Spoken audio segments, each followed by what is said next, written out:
Debt-free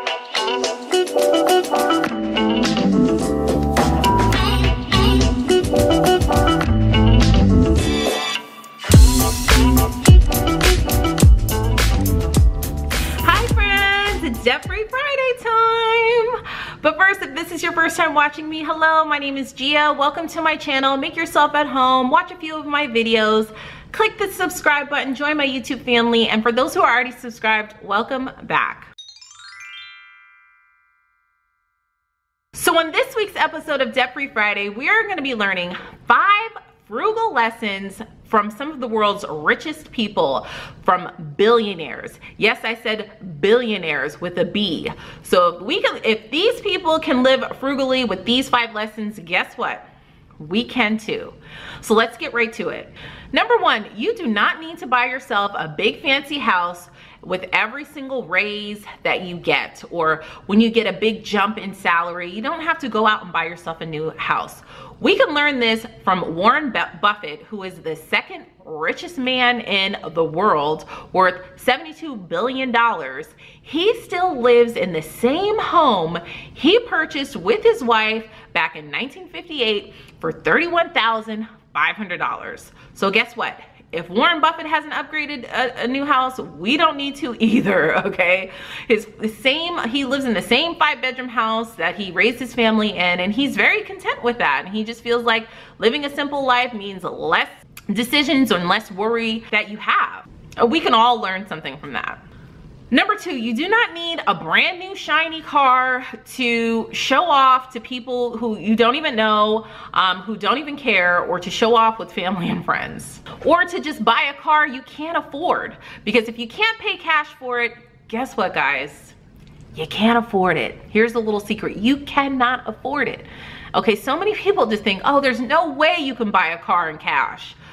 Actually, yes, you can, and you don't have to have a car note, because that's the fact of the matter is, if you cannot afford to pay the car in cash, it's a car that you can't afford. Mark Zuckerberg, which I'm sure you all know who that is, the founder of Facebook, worth $43 billion, drives a Volkswagen hatchback. But you see all these Mercedes-Benz with people who probably have a salary, I don't know, $50,000, $100,000 a year. They feel like they deserve, you know, beautiful Mercedes-Benz.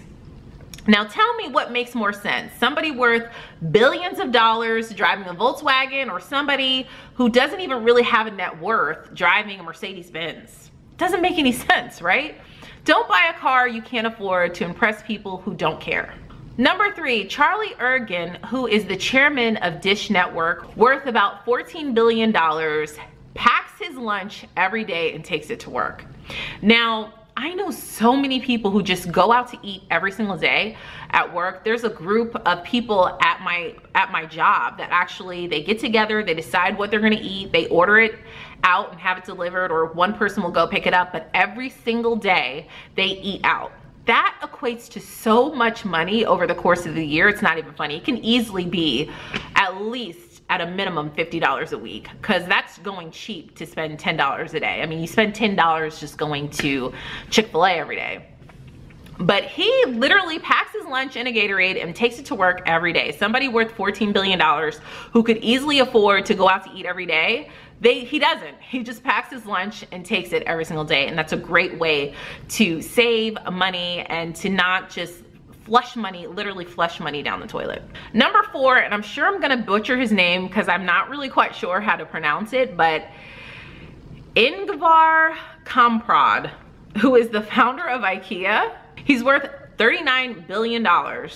Flies economy and often rides the bus, okay? Well, I'm not one to like fly first class everywhere, you know what I mean? I don't wanna portray that in any way, but somebody worth, you know, almost $40 billion literally flies economy and takes the bus. You should not feel like, you know, you're above, you know, taking the bus, or, you know, taking or using a different forms of transportation if it's cheaper for you. If you're in a season right now where you're going hardcore at your debt, you know, don't feel like you're above, you know, maybe taking us a part-time job, or, you know, riding the bus, or saving on gas. I mean, there's so many different ways to save money, but never feel like you're above doing anything. Because if you're focused and determined and you're trying to pay your way and get your family out of this debt, then by all means, go ahead and take that part-time job in the evening, or that seasonal job at the mall to help that. And there's nothing wrong with that, okay? And people shouldn't look down at you at all about that if you're willing to make that sacrifice and do that extra work to get you and your family ahead. Number 5, another name that I'm probably gonna butcher, so I apologize if anybody knows who this is, but Azim Premji, who is known as India's wealthiest tech tycoon. He's worth $16.5 billion.